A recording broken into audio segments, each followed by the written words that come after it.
I know one thing that's been on my mind a lot lately is just kind of the concept of when and how do you go about talking to your child or your children about them being adopted and what that means and how that impacts their lives. How do you prepare for it?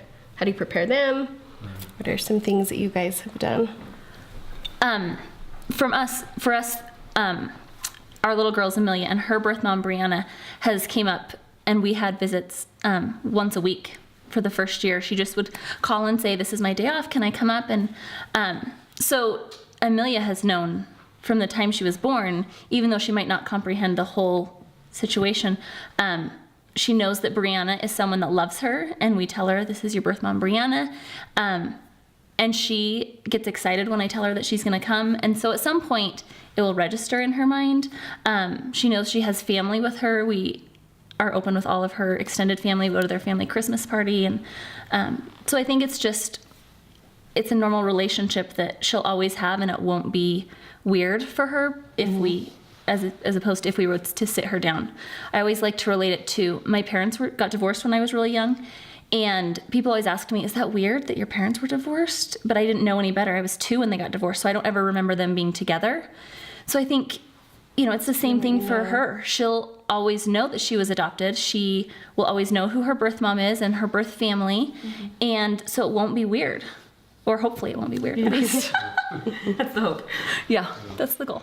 There's a lot of people ask that question. And like for me, like our oldest child is biracial, and it's kind of like, well, he's gonna figure that out pretty quick. And maybe he won't figure out what adoption is really quick, but we felt like we had to prepare ourselves and him for that from day one.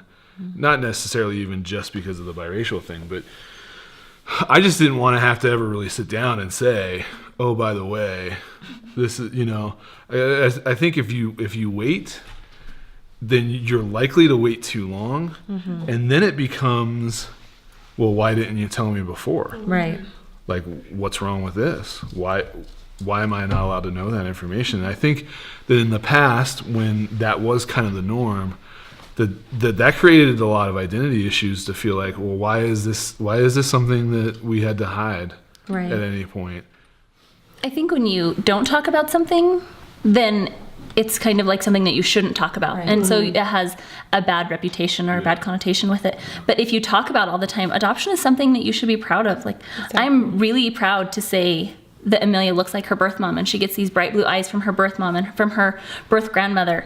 And I think it's something to be proud of and excited about, and not try and hide from her or from the world.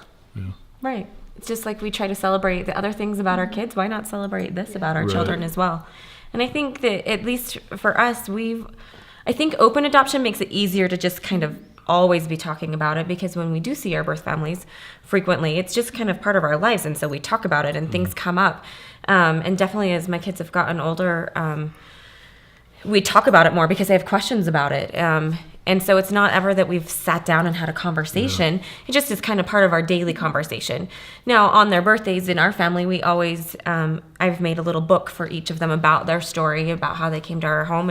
And we read through the book and look at pictures. Well, read. Sometimes we just look at pictures, let's be honest. And they just point out who's in there, who they are. But like all of my kids can tell who everybody's birth mom is. My kids will rattle off, well, I grew in her tummy, and I grew in her tummy, and yeah, it just becomes like a normal thing.